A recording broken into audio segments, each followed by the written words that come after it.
Zdravo svima!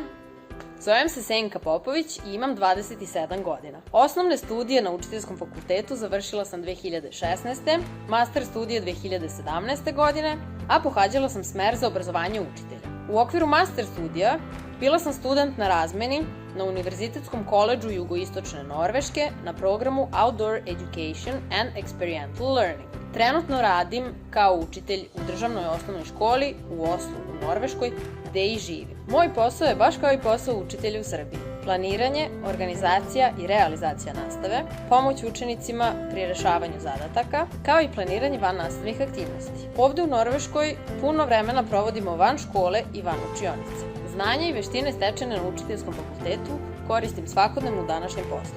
Na Učiteljskom fakultetu studenti su u prilici da neguju sve svoje talente i interesovanja, jer su nastavni predmeti raznovrsni, pa je lako da se svako pokaže u onome što mu najviše leži. Budi saputnik novih generacija. Postani i ti učitelj ili vaspitač.